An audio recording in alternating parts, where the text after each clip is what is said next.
Espero que estejam todos bem. A videoaula de hoje ela vai iniciar o estudo da tabela periódica, certo? Então, material na mão e vamos lá. Gente, a tabela periódica ela teve um histórico, né? Ela não simplesmente veio pronta na forma como nós conhecemos. Ela passou por várias etapas que que partiram das primeiras considerações de alguns dos primeiros cientistas que resolveram organizar os elementos então conhecidos de acordo com alguma ordem, certo?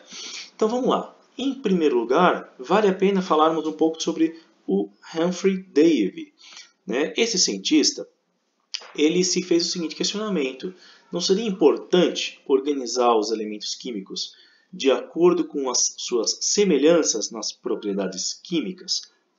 Pois é, esse questionamento foi que impulsionou a organização dos elementos conhecidos na forma de grupos. Pois é, então, aí é que surgiram vários outros cientistas. Humphrey Davy foi apenas um deles, já teve uma ideia bastante interessante, né? Até surgir o geólogo francês Émile Chancourtois. Desculpe, gente. Chancourtois, um geólogo francês, ele não era químico nem físico, ele era geólogo, mas ele trabalhava com elementos químicos, certo? E ele propôs uma organização até certo ponto exótica. Por quê? Enquanto Humphrey Davy ele não tinha certeza de como seria a organização dos elementos, o Chancourtois ele resolveu que os elementos talvez estivessem melhor organizados numa forma espiral, tá? Agrupados na vertical por similaridade nas suas particularidades químicas, certo? Claro, isso chocou alguns dos outros cientistas, é uma ideia bastante ousada e até certo ponto ela funcionava. No entanto, não funcionou em todos os pontos, como nós já vamos perceber. Chancourtois, então, ele chegou a montar um papel enrolado que, na forma de espiral, agrupava então os elementos conhecidos, certo? Em termos de massa atômica, em termos de propriedades químicas. Legal? Então, abrindo esse papel enrolado, ficava desse jeito. Ok? E Chancourtois acreditou que esse era o método mais conveniente para a época. No entanto, ele tinha suas limitações. E Chancourtois teve a sua ideia descartada depois de um tempo. Ok? Não obstante, surge um outro cientista, também brilhante como os dois primeiros que mencionamos. Esse é John Newlands. Tá? John Newlands ele propôs uma organização da tabela periódica no que ele chamou de Lei das Oitavas. Isso mesmo, oitavas, ou seja, baseado nas ideias da música. Ele acreditou que existiria então alguma semelhança na organização dos elementos químicos, em termos de propriedades, inclusive, e massas atômicas, de forma similar ao que acontecia com as notas musicais.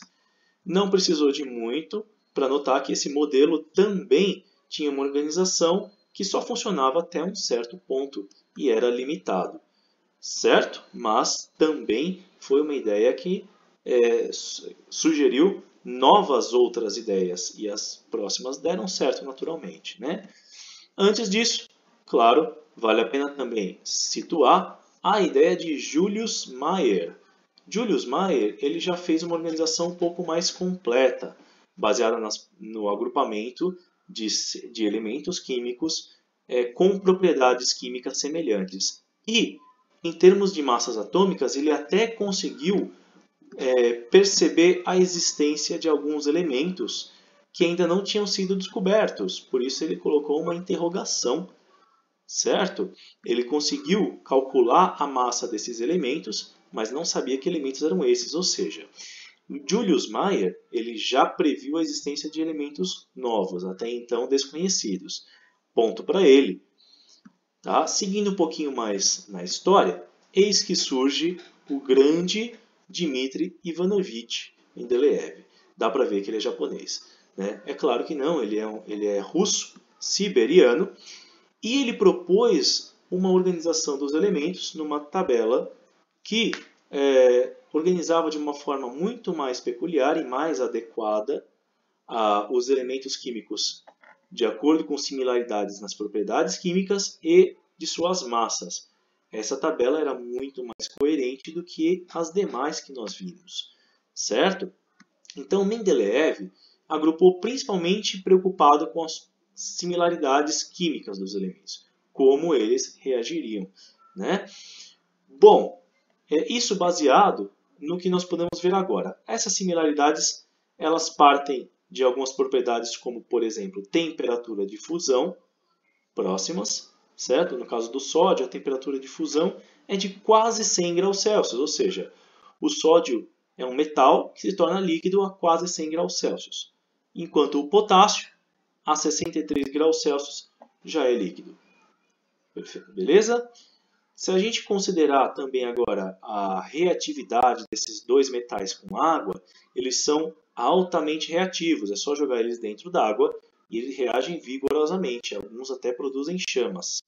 Tá certo? Ambos reagem com água. Ou seja, tanto em termos de temperatura de fusão quanto em termos de reatividade com água, esses dois metais apresentam propriedades semelhantes. Assim como a gente percebe no caso da comparação de cobre e prata, certo? O cobre e a prata também apresentam propriedades semelhantes. Eles têm temperaturas de fusão elevadas, próximos aí de 1000 graus Celsius, e não reagem com água, ou seja, têm similaridades químicas. Foi aí que surgiu a ideia de Mendeleev agrupar de acordo com essas similaridades, certo? Eis aqui o sódio e o potássio. São metais até mesmo no aspecto muito parecidos. Ok, gente? Tranquilo, né? Ele chegou a aperfeiçoar algumas vezes as suas tabelas, né? A sua tabela primeiramente proposta, dando origem a basicamente a tabela que nós temos hoje. Claro, até chegar na tabela que nós temos, ainda passou por algumas modificações, mas o principal contribuinte para essa tabela que nós temos hoje foi Dmitry Mendeleev, esse cientista russo, ok? Beleza, né? Então vamos lá. Antes de finalizarmos aí essa história, cabe lembrar que um cientista, o Henry Moseley, ele propôs a tabela que mais se aproxima da que nós temos hoje, certo? Partindo das ideias de Mendeleev. E, no entanto, ele deixou o espaço ali para a descoberta dos elementos que ainda não eram conhecidos na época. Legal? E hoje nós temos essa tabela, a mesma tabela de Henry Moseley, preenchida até o número atômico 118, ou seja, até esse último quadrado no canto inferior direito. Tá?